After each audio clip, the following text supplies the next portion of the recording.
More we are covered about Ghnet TV, so my son did myself first time I ocean media and I subscribe at the ama movie and I like and I sound so I share.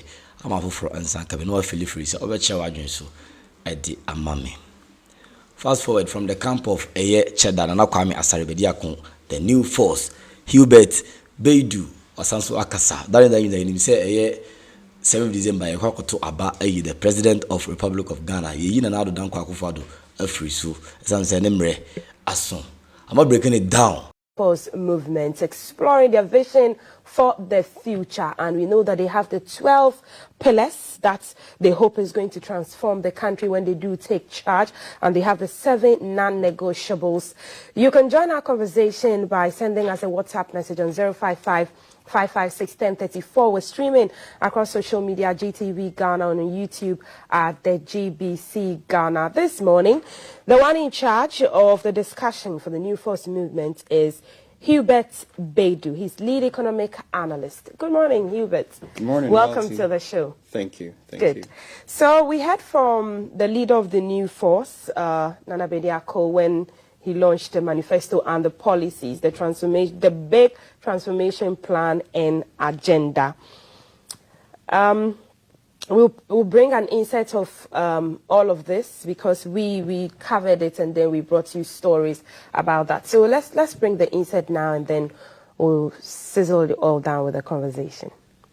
Jobs in 10 years.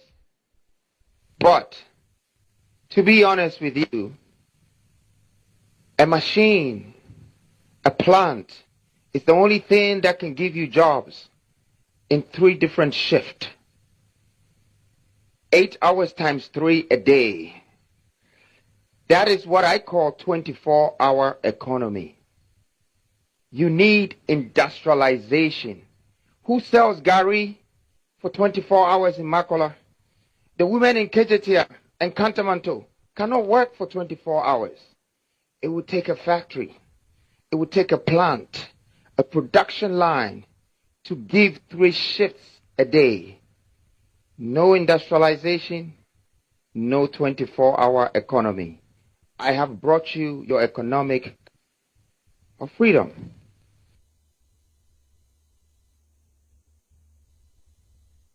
About food, I've been talking about good reserves. I've been talking about food reserves. All these reserves, it's for the states. It's for the nation. This is what I call a Japadier, the real Japadier. Because you need an equity of what belongs to you. As one, we have to have a share of whatever that is on our grounds. We have to get jobs from it. We have to create wealth out of it. And we have to get the skill set out of what belongs to us. It's on our ground. We are the landlords of Ghana. It should be shared among us equally. But with all the reserves, there's one thing that I would like to add. And I know we probably never thought of it. But why do we buy money? Why do we have to go to England or go to Switzerland, to Delarue, to print our money? And after we fly or ship the money, before we have money. What happened to the industrial power that we're creating now? We are going to print money at home. We don't need to go to England or America to print money. We don't need to. Yes, so there's one on the currency revitalization, which is part of the 7 non-negotiables, and we'll get to that, and Hubert will break that down for us. But Hubert, what's the core ideology that Nana Kwame Bediako and the New Force movement is trying to drive to be able to transform Ghana? Well, good morning once again. Good morning to all the New Force members, especially to Nana Kwame Bediako. If you make an attempt, Mauti, to get into the mind of Nana Kwame Bediako, what you see is a very successful young businessman who is concerned about where the country is heading to. And he seeks to move the country from reckless spending to a realm of investment and purchasing. And once you get into that realm, you are thinking of prudential management. And the practice of prudential management emanates from a conviction of what is ethically and aesthetically right. And most importantly, what is economically expedient. This is the main agenda of Nana Kwame Bediako: investment and development, making the country profitable and great. Okay. Investment, development, making the country profitable.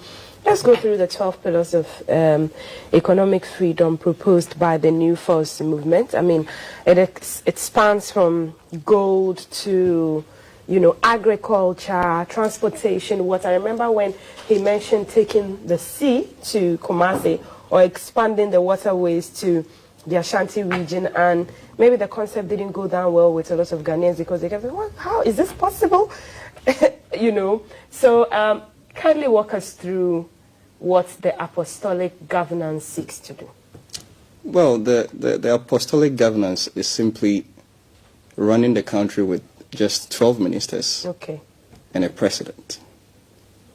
And I know that some Ghanaians think this is not achievable, and it's not realistic, but it's not their fault. Ghanaians conceptually are aware and know what they want, but experientially, politicians and bad leadership have made us believe that what we want is not achievable. And if we are ever going to achieve it, we need a largesse of ministers and civil servants. And the president has to single-handedly appoint 6,000 people, of which majority are unproductive. This is what we want to put an end to. We want to run the leanest and most efficient governance model ever in the history of African politics. This is the apostolic governance. Well, does it still go to say that the fewer the better? I mean, couldn't a fewer ministers still loot and share? Well, the essence is not about looting and sharing. The essence is about efficiency. Okay. And the engineers will tell you that less is more. You know, we have built a culture of the desire for clutter. And when you get into engineering, it can be financial engineering, it can be mechanical engineering, you see that there is beauty in simplicity. So it's not about the looting and the sharing, it's more about the efficiency. Right. So, I mean, let me bring in some of the things that the New Force, your leader, has said that he would do. Connecting regions, the 16 regional, you know, development plan. I heard him say that the Western region is the richest region in the country, $412 billion worth of minerals, agric, all of what we need to transform our economy and not be, you know, dependent on foreign support or help. What is the plan for the regional transformation, the 16 regional transformation as well? Great question. Our country has gotten to a point where we have to be serious. And by that, we mean that we have to get every region activated. And the way you do that is to first deconcentrate the capital. Okay. And next, you have to devolve power from the central government. And then next, you have to make the country truly fiscally decentralized. Don't you say that's already happening with the district assemblies? No, it isn't. It's a facade. It's an illusion of democracy. You know, our constitution makes the president a de facto dictator. Does it? Yes, it does. And these are some of the things we seek to change. We want to make every region profitable. And that's why we are not going to appoint regional ministers. Okay. The regions must be run by CEOs. So we tell Ghanaians that we need to run the regions with 16 CEOs. who have actual executive duties. These CEOs are to oversee, supervise, and make sure that the industries we are going to set up deliver and they meet set KPIs. And so you mentioned the Western region. The Western region has attributable mineral resources, nominally, of about $412 billion. And if you consider compound annual growth rates or growth return of gold alone, and you make a 10-year projection, you are talking about $1.5 trillion of wealth in the central western region.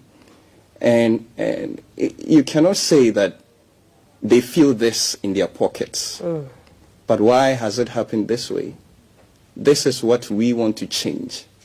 We want to make all the regions work again. Okay.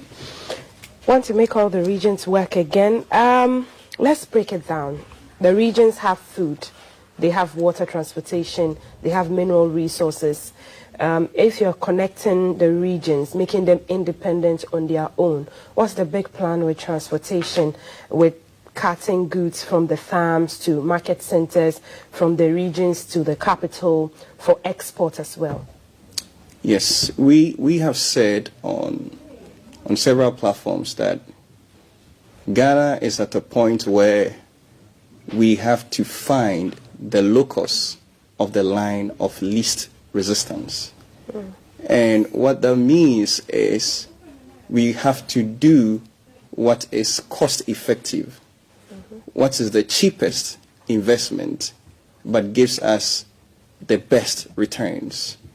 And once you get into that realm and you're thinking of transportation, you begin to think of what to do with the waters, how to dredge them and create canals, how to create reservoirs that will feed the canals, and how to create sub-regional interconnected railway network across the country. And you construct them all the way to the borders. This is a paradigm shift. And this is what we should have done many decades ago. We began with Singapore, we began with South Korea, and they have all these. Why haven't we been able to do this? We have a failed leadership. And the earlier we change it, the better. So, talking about water transportation, the canals, you mean you're going to expand like the Volta Lake? Absolutely. To get to places hitherto didn't have water transport there. Absolutely. And once you do that, what you actually achieve is that you induce entrepreneurial hunger in these so-termed villages that have suffered economic anemia. You induce cross-border investment, and you create a lot of jobs that they otherwise would have never thought of. And all this is in the 10-year plan? These are in the 12 pillars. In the 12 pillars. And the 12 pillars culminate into the 10-year plan, which are the 7 non-negotiables of Nana Kwame Bediako. Right. Well, I see the Eastern Corridor as well, and on the water connectivity and the railway, I know that crucially, since that links to the Togo border and there's a lot of farming activities there, transportation is crucial in that area. And let's tie it into health as well. What's the big plan for health? Transportation is key for health because in rural communities, how to get to health centers is a problem. And then the health infrastructure itself is a problem. Well, the big problem with health in Ghana is affordability.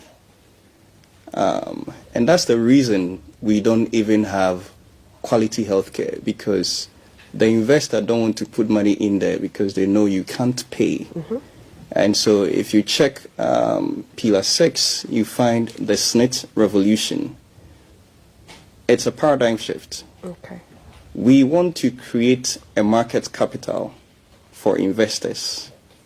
And what we want to do is that we want to change the usual waiting period of 35 to 40 years before you get your SNIT benefit.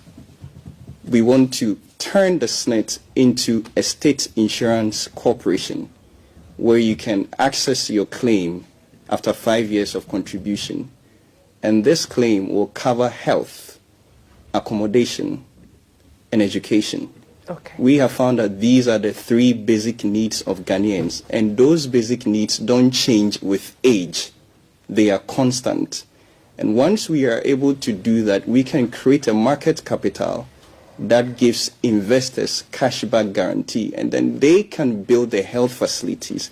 They can build the health, medical equipment that will assure people of quality health care. So that's the SNIT revolution.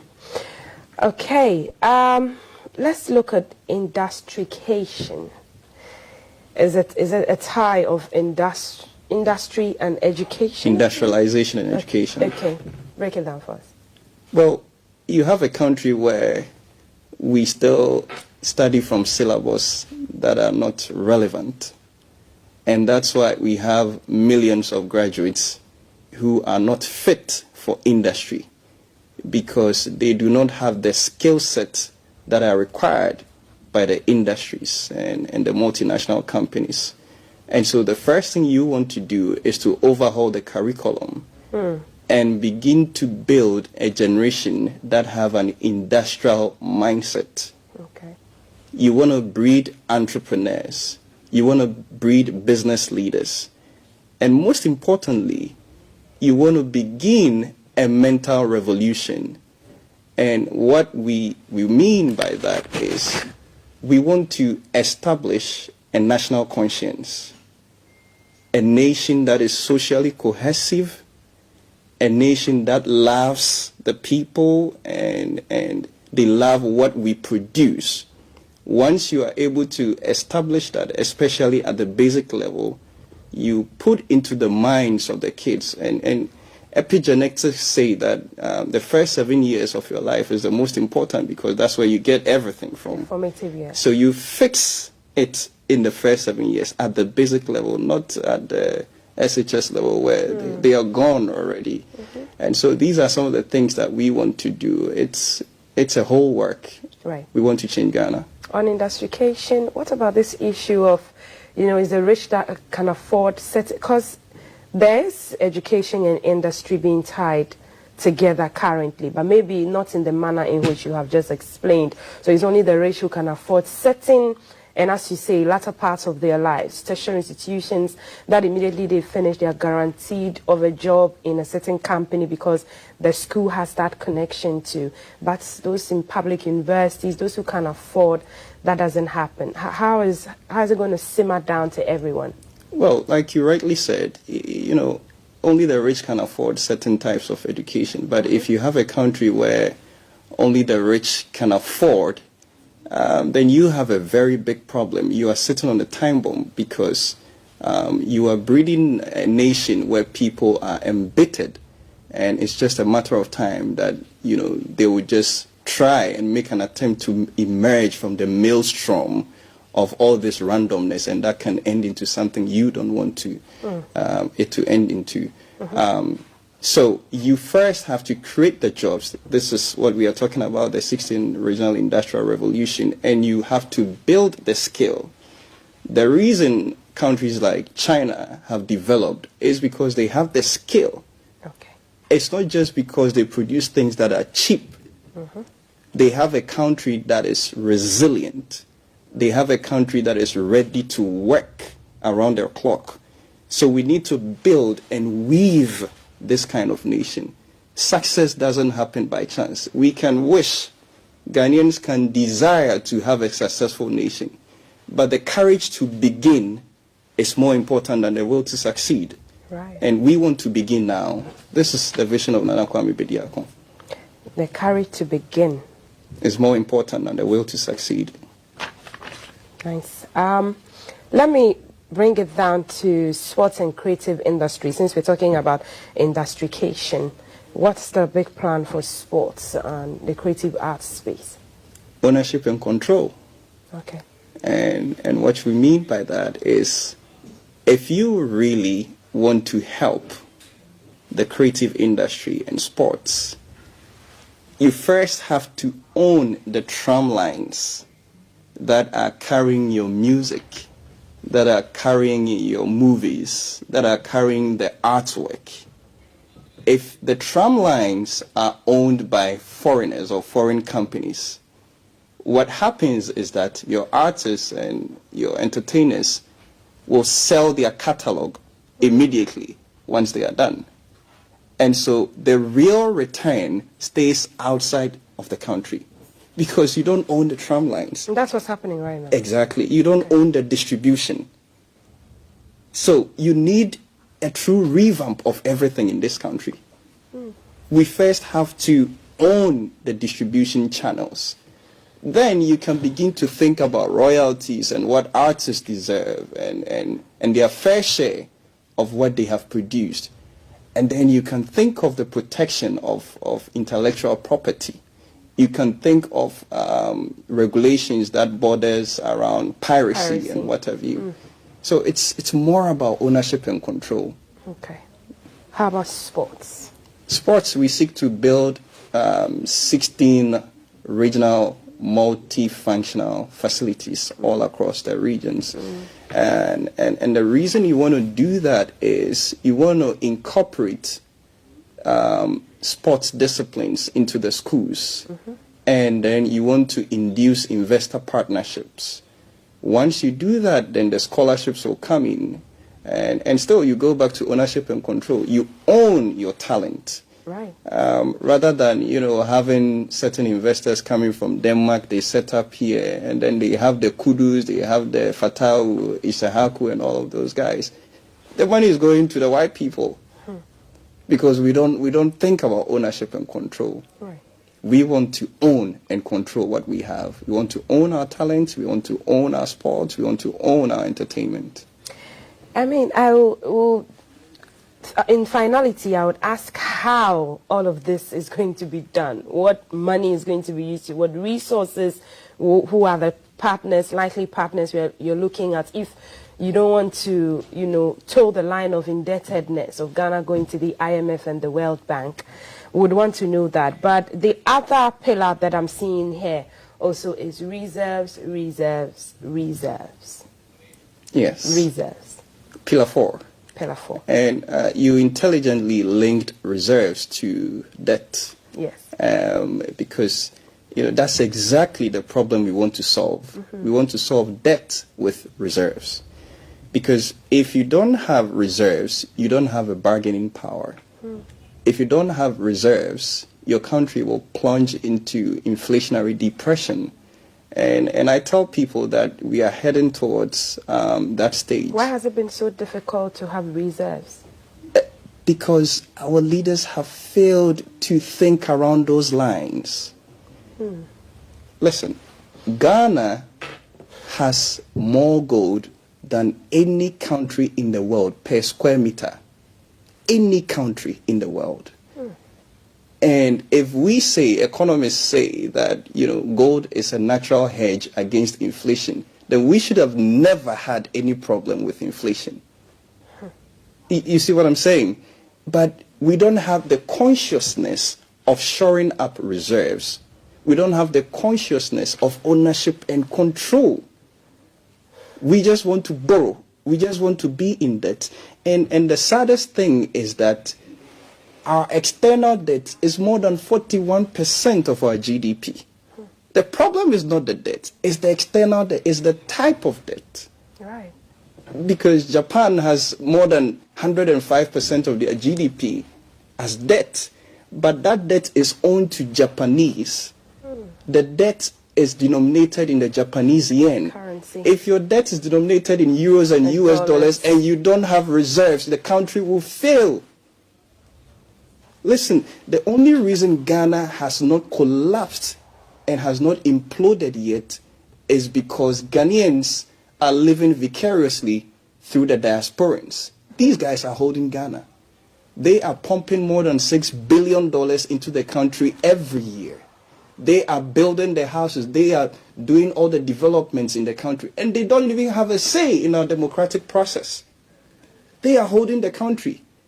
And so, Multi, we have a serious problem. We have a complex problem as a country. I'm trying to understand how difficult it is to show up these reserves you talk about, because if that's an alternative that's going to clear all of this indebtedness and, you know, put Ghana on a path of economic freedom, why has it been so difficult? And how easy is it going to be for the New Force movement to do it? Well, it's not an alternative. It's a must. You cannot develop a country without reserves. There is no developed country that doesn't have reserves. Talk of America, talk of Switzerland, talk of Japan, talk of China. They have thousands of tons of gold in reserves. And most of these countries buy the gold from us. They are mining our lands and they are destroying our water bodies, and we don't have the gold. The leaders don't have a political will to borrow and pay debt. It doesn't work that way. They do that because it's a country and nothing will happen to us. Nobody can take the country to jail, you know. But we are suffering. We are plunging the country into what we don't want it to be. And if we do have the reserves, shore up our reserves, we don't have to increase taxes? Well, that's an interesting question. You know, Multi, no country ever developed on high taxes. Yes. No country ever. And, you know, I challenge anybody to prove us wrong. Nana Kwame Bediako wants a new economic order. And this order must be grounded in private enterprise, protected for national interest. Now, if you want to induce entrepreneurial hunger, you don't disturb the people with high taxes. You can increase the tax net. You formalize the economy to get more people paying taxes, but not increase of the tax itself. Okay. No country ever has developed on increased taxes. And governments and leaders who don't have ideas are the ones who increase taxes to solve problems. You have to go into real revenue generation. You have to get into investment and purchasing. Once you get out of the realm of reckless spending, these become apparent. They become glaringly obvious to you. And you allow the natural hierarchy of economic activity to prevail. Right. That's what it is. Currency revitalization, since we're talking about, you know, reserves, debt, what's that looking like? Is it the one single currency for all African countries that a lot of, you know, people like Julius Malema and all the activists have been preaching? What is it? Well, a single currency is not a bad idea, is it? Well, you're the economist, so tell us.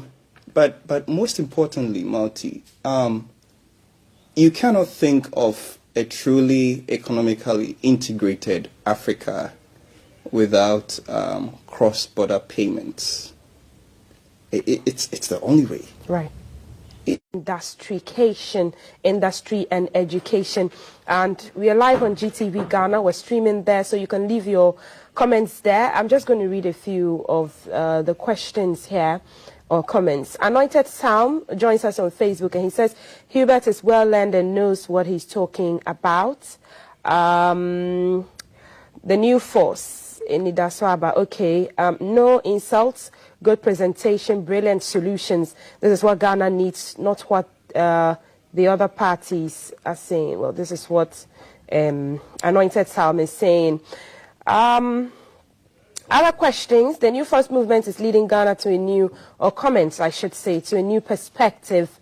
NDC and MPP both have had their term, and it's fair we all give ourselves the chance to change levels. Someone is asking how old you are. They think you look really young, and they are enjoying your economics. Okay, Adam Dogbe, the New Force movement is leading Ghana to a new perspective. Thank you, Adam. Listen to him very well. New Force, hope is coming. Ebenezer Jachi joins in with that one. Greetings to my brother, Hubert. Okay, well, send us your thoughts and your comments if you have questions, because we've seen the questions on Twitter before the manifesto launch and even after the manifesto launch. So if there's anything that tickles you, send it out on 055-556-1034. Hubert, let me bring your attention to energy cities now in the 7 non-negotiables. What do you plan? What does the new force plan to do with this? I was saying earlier that there are still a lot of rural communities that need electrification. Well, when you want to build industry, you have to consider energy. And in consideration of energy, you think of tariffs and how to create competition, how to make your tariffs competitive, because the investor is thinking of how to power the industries. And like we were saying initially about reserves, we already import more than $1 billion of gas oil every year. And we have oil that we can refine. So once you reverse this, you are already on the path of becoming an energy superpower. Apart from that, we are making a bold statement that Ghana has to get into nuclear energy. Okay. Because what Nana Kwame Bediako is thinking about is beyond the shores of this country. There are more than 50% of Africans, about 640 million people who don't have access to energy. Yes. And as bad as it is an opportunity for us. If we don't do this as a country and as a continent, we will forever be in the palms of, you know, the imperialists. And we're talking, the talk is about green energy now. What are we looking at? Solar, electric cars? Well, you need a power mix. Okay. So you have to have a consolidated energy source. You have to have the hydro, which we have already, the thermal, which we have already, and we have to go big into solar farms. We have to go big into windmills. We have to go big into biomass, because we produce a lot of waste and we are not using it for anything. But you need the nuclear energy. The initial cost is massive, but it has a half-life of 40 to 60 years. So the benefit is enormous. And that's what I keep saying, that we have to find the locus of the line of least resistance. What investments can we make as a country and receive the maximum return? Okay. Without the energy city, we can't power the 16 industries that we seek to build.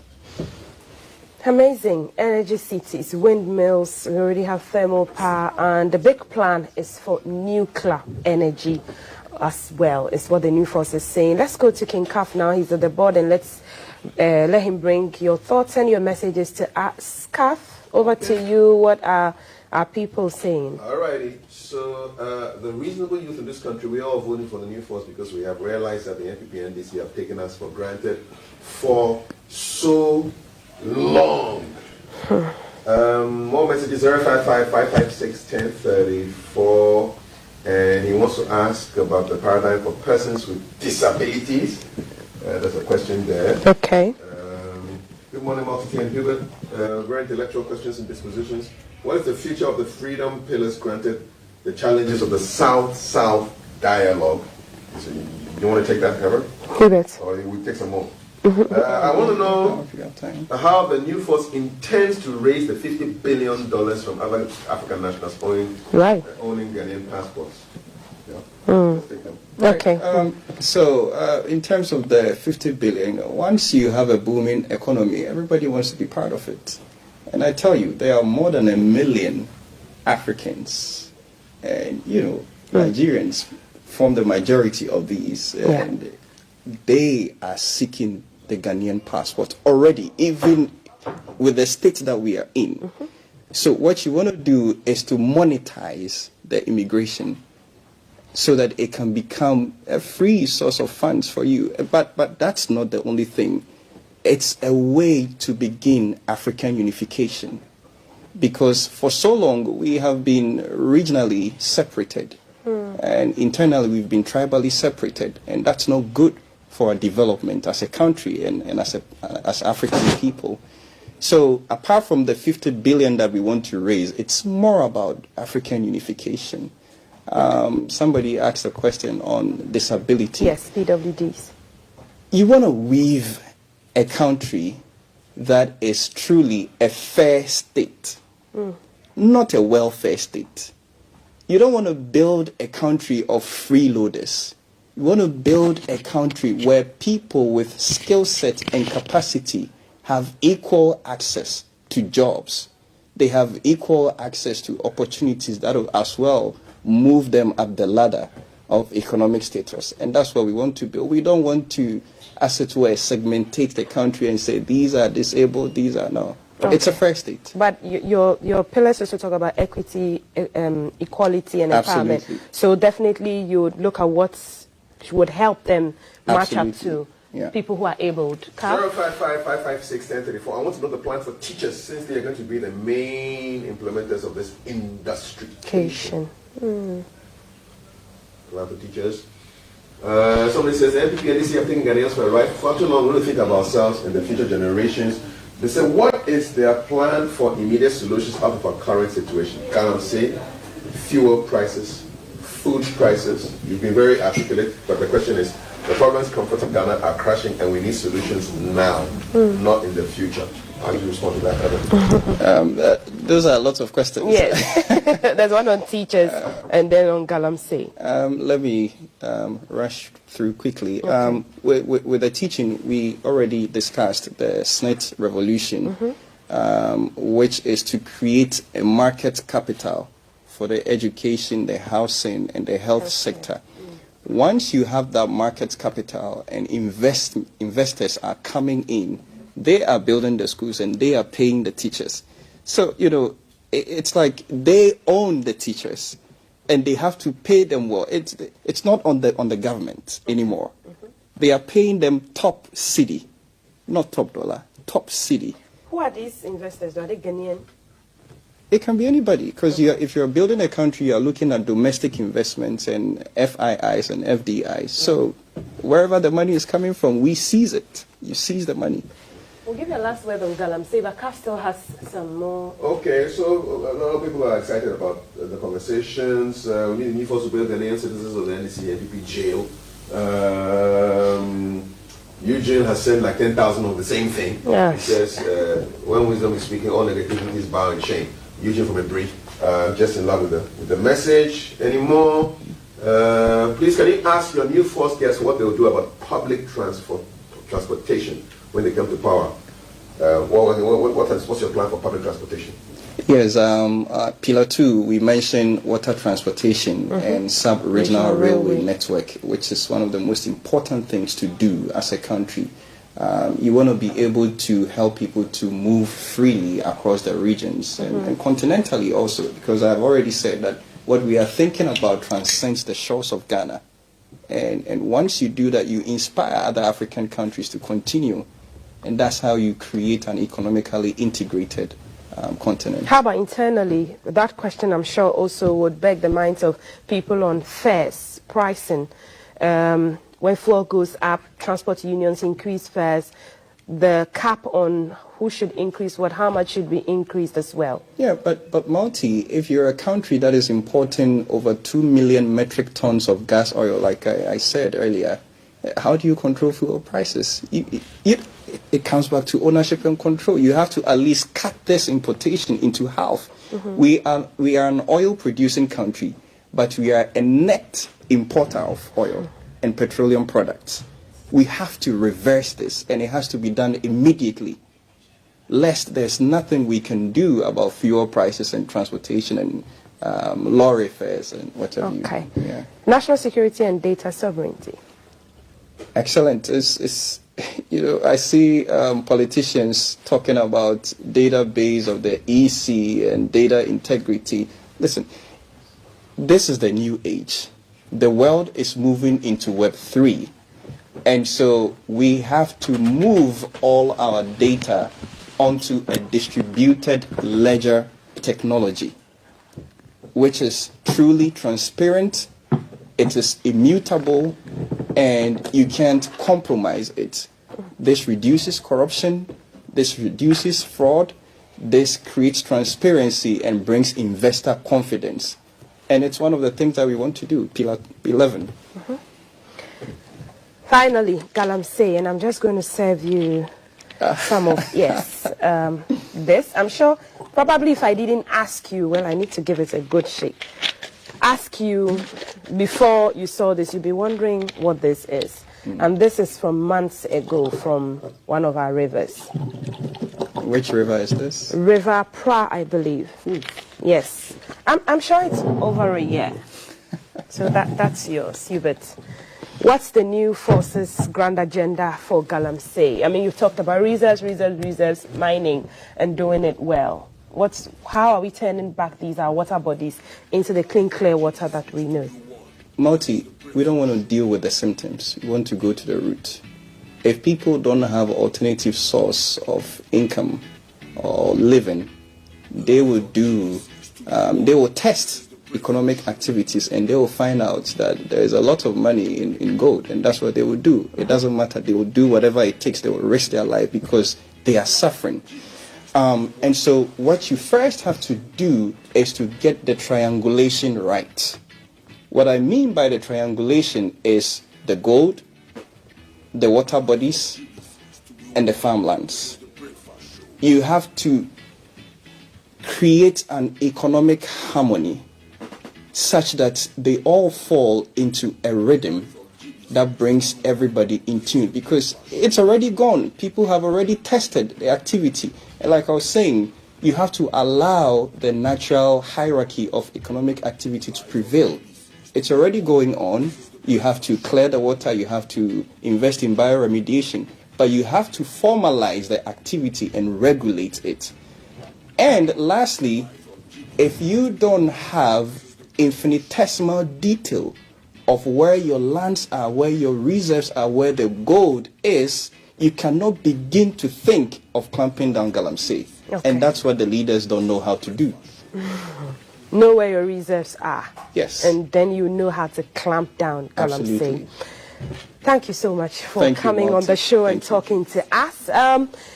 Just gone by, and what we've just discussed and broken down is the new Force movement's 12 pillars, the apostolic governance, and the 7 non-negotiables. We've cut across healthcare, minerals, sports, agroeconomics, the biggest agri sector, shoring up our investments in our gold reserves, oil, currency revitalization, cross-border integration and transport. I've been speaking to Hubert Baido, lead economic analyst of the New Force movement. I am Altiti Saida Sadiq, and you can watch the show again, or this segment again, I should say, on GTV Ghana on Facebook. We're back with more on GTV Breakfast. Stay with us.